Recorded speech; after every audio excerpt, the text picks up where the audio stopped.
Hello everybody and welcome back to Unique Arts. I am your host, Costco Picasso. Today we're going to be going over another Celtic tale. Now this is a pretty well-known Celtic tale. This is Tristan and Iseult, and this is considered a Cornish tale. In fact, many people consider it the Cornish Romeo and Juliet. And it certainly has some similarities to that, and in many ways I would think it's fair to call it a tragedy.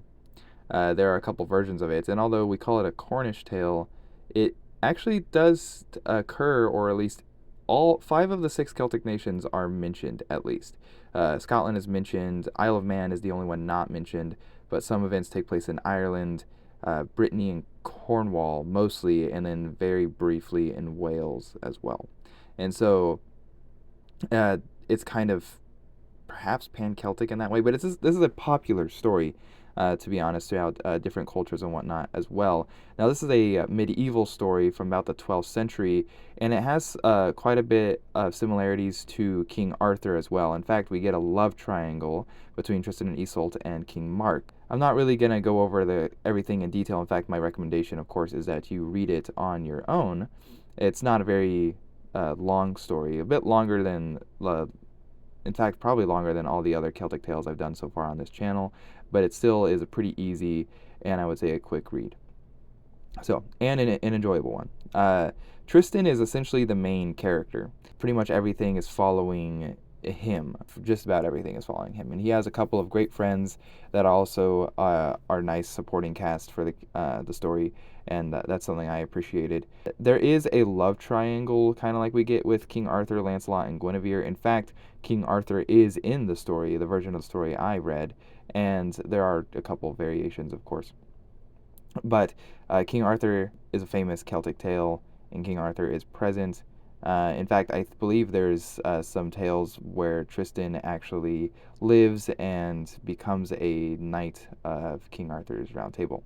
So definitely some overlap there. It's pretty interesting. But regardless, I think that the story follows pretty basic tragedy, romance, and tragedy for the ending at least. There are definitely some influences from other cultures. In fact, the version I read is very obviously takes a tidbit from Theseus, at least on his return home with the sails, although not explicitly, just the idea itself in many ways, and it's what leads to the death of someone, although unlike Theseus, it's not with Theseus, it's not the main character, but for this one, it is essentially. Spoilers, I guess, but I imagine that that's pretty well known. Just to give you a general overview, that was some pretty important themes and whatnot I talk about.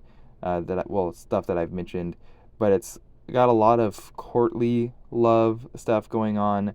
Tristan is loved by King Mark as a son, and King Mark loves Isolde as a wife, and Tristan loves Isolde in the sense that he drank a love potion, essentially. They both drink of the same cup, and that has them madly in love with each other, essentially, again, they're against their own will. Uh, but not that they really can do much about that. In many ways, it's essentially a fate.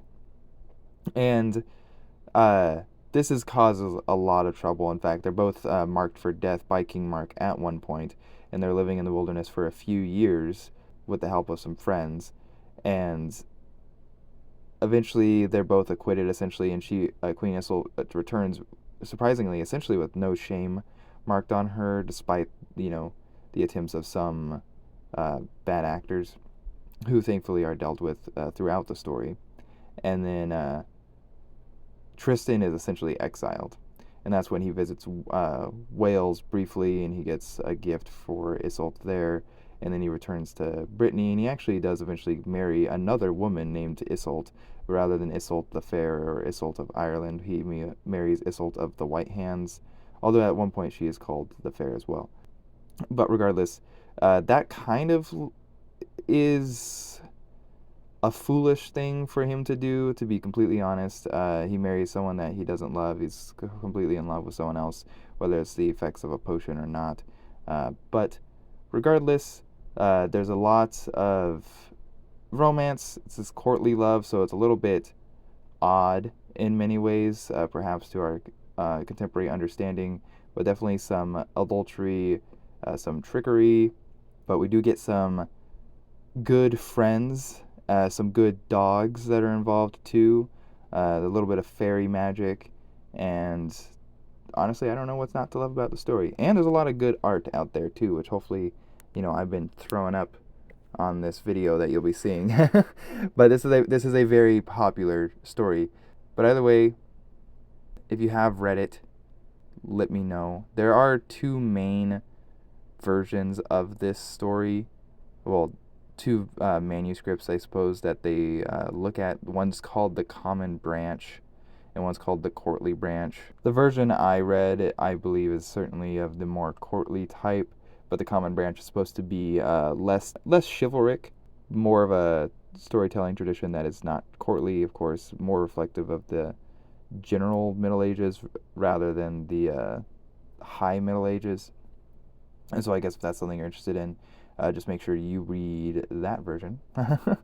But regardless, I have been your host, and I will see you guys soon with another video, and sometime relatively soon as well with another Celtic tale. And hope you guys have a good one. Please feel free to like and subscribe.